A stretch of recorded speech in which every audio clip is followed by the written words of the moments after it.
My name is Sonny Bonin. I'm a member of the Greater Victoria Toastmasters Club in Victoria, Texas, club number 7750. I'm currently the Vice President of Education. I hold an Advanced Communicator Bronze and a Competent Leadership. I've been in Toastmasters since November of 2004. I'm a Navy veteran and I'm currently an active Army Reservist, and I work as an Information Technology Security Specialist here in Victoria, Texas. I would like to give you my presentation that I call An Oral History of 9/11 in 2 parts.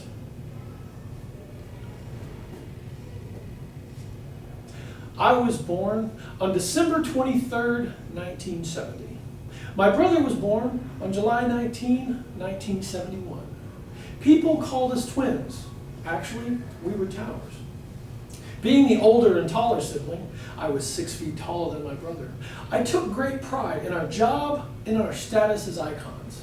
I faced west. My brother stood behind me and off to my left. He faced south. From my vantage point, I could see the East River, the Hudson River, and even Lady Liberty out on Ellis Island.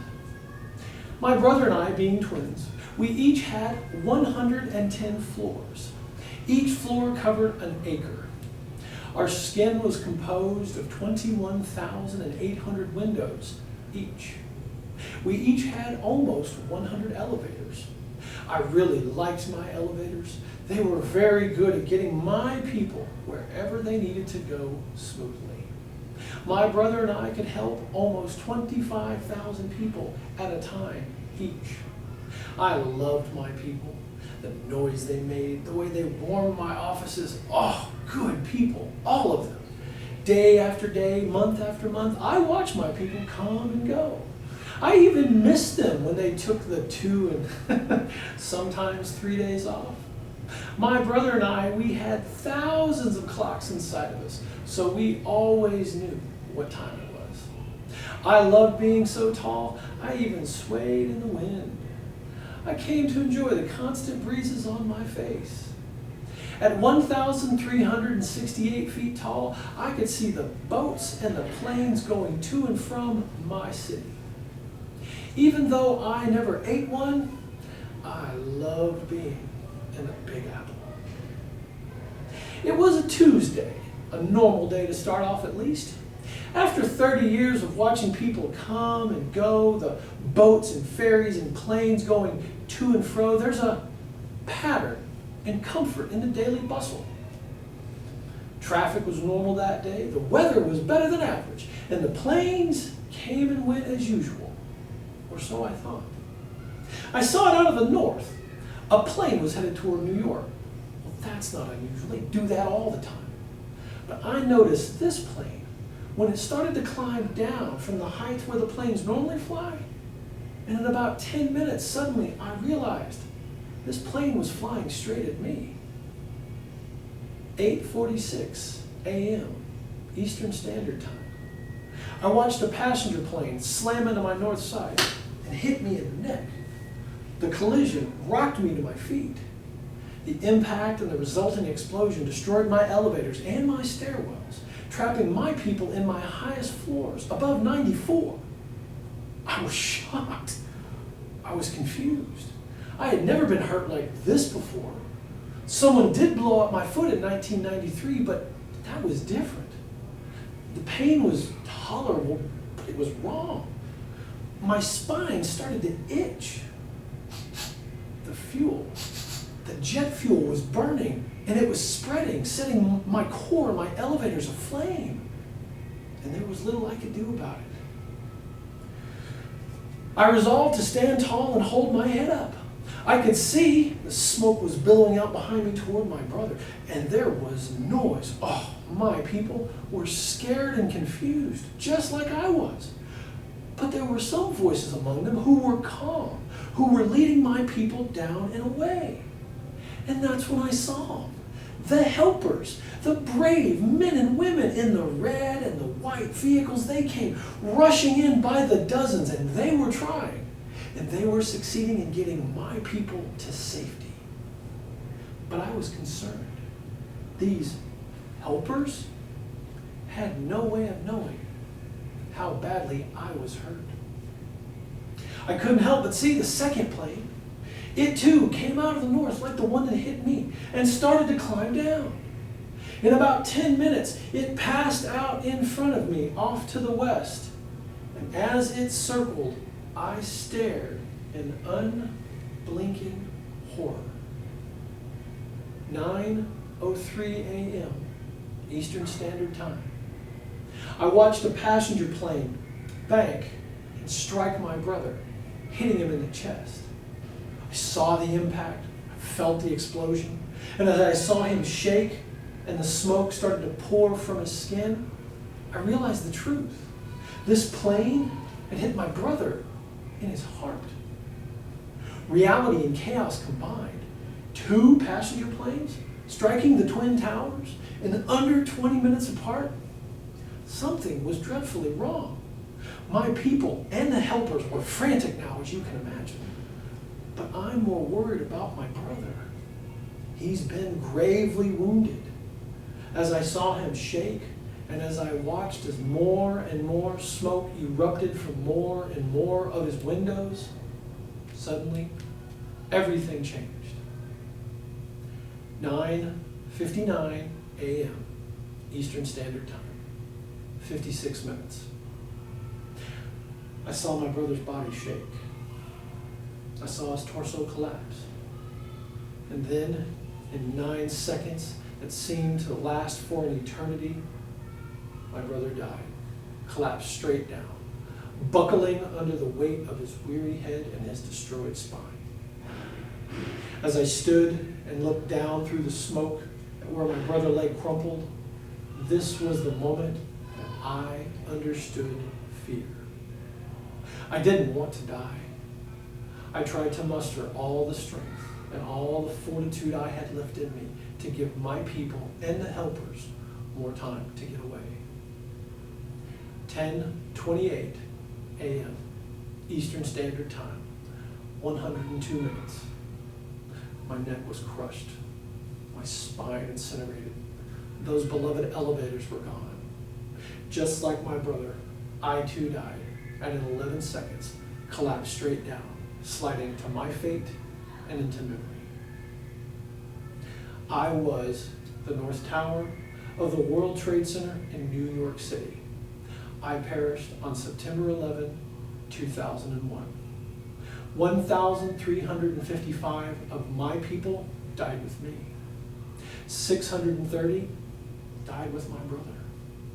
441 helpers sacrificed themselves, doing what they chose to do, help those in dire need despite the terrible and obvious danger. It's only been 15 years. Try not to forget us.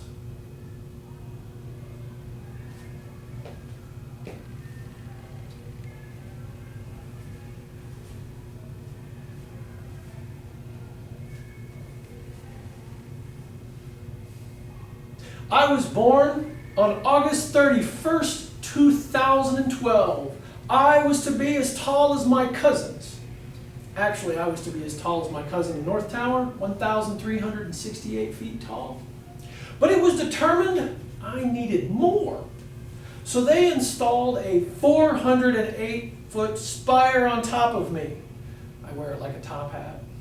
Now, at 1,776 feet tall, I symbolize the year of American independence, and currently I'm the 4th largest of my kind in the world. People call me the Freedom Tower. I have 104 floors, 3 of which are just for observation so people can look out and enjoy the view. I have 74 elevators. There's even a dedicated stairwell for helpers and first responders. I have concrete and steel bones and glass skin. Now I wear my glass skin kind of like a shiny tuxedo. It offsets my spire top hat. I have been built to better protect my people, unlike ever before. I have grown to withstand attacks unlike anything that I can imagine. Though I can never replace my cousins, the Twin Towers, I stand watch over their memorial with reverence. The name of the design of the memorial is called Reflecting Absence. The two soothing recessed pools are the largest man-made waterfalls in our country. They set in the footprints where my cousins stood. The 2,983 names are etched on 76 bronze plates, which are on parapets which surround the pools. This tribute reflects all victims from all sites of the 9/11 and the 1993 attacks. Rather than use a traditional row and column alphabetical approach, something unusual was done here at Reflecting Absence. They used something called an algorithm of adjacency to cluster the names. Now this algorithm of adjacency or proximity has created clusters of names based on how people worked, how they were traveling, and how, unfortunately, they're memorialized together. This clustering of the names from this algorithm has created something unusual at the memorial, and that is a sense of community among the family, friends, and survivors. First-time visitors often did not recognize other names near their loved ones, but on subsequent trips, they would meet other family, friends, and survivors and connect in life as survivors from a clustering of names through an algorithm. A sense of community from an algorithm at a memorial. Most unusual. There are about 412 swamp white oak trees dotting the 6-acre plaza. These trees were selected for a variety of reasons, but 3 bear specific mention. Now, first, swamp white oak trees are not indigenous to this part of Manhattan. However, they thrive in the urban metropolitan environment found here due to the soil, light, and water conditions here. Second, 40 additional trees are being grown for the memorial in Pennsylvania. This will allow a connection between the sites. Third, and arguably, in my opinion, the most important reason why swamp white oak trees were selected for Reflecting Absence, their leaves never turn red. The trees here create a comforting sense of scale and solitude along the plaza. Eventually, they will shade the entire memorial, save the pools. I will always be able to look down upon the pools, even from way up here. I face east and watch the sunrise over the memorial each day, weather permitting. As I reflect on the absence of my cousins, I cannot imagine what it was like when they were here. I've obviously never met them. Somehow, I wish I could. I can never forget the reasons on how I came to be here. In order to better understand what was lost, try this the next time you're here or even the first time you visit. At the memorial, stand facing east like I do, between the pools, North Tower to your left, South Tower to your right, and then look straight up. In your left peripheral vision, you will see me in my shiny glass tuxedo and my Spire top hat, and as you turn to observe what is hopefully a beautiful blue sky in my skin, weather permitting, think what you see in front of you comprises about 60% of the Twin Towers. The North Tower immediately in front of you, the South Tower immediately behind you, and that my cousins were destroyed in approximately 102 minutes. That's less time than it takes to watch a good Hollywood movie. And where you're standing between those towers is what once was the heart of Ground Zero. I wish that many generations of visitors come to see me. Family, friends, and neighbors of the victims and the survivors visit me daily. And I can sense in them their grief, their sadness, and their loss. As they walk my halls, visit the memorial, and reflect on their past, I can sense a change in them. The memorial's presence creates in them a new sense of hope, of renewal, of expectation. The memorial becomes an icon that generates in them a new sense of optimism for the future. Something that's not talked about much at memorials, but very important to this one, are the survivors. I'd like to tell you about something that I call the miracle of 9/11. As mentioned, the Twin Towers could hold up to 50,000 people. According to NIST, the National Institute for Standards and Technology, they estimate that 17,200 people, approximately, were in the towers Tuesday morning at 8:45.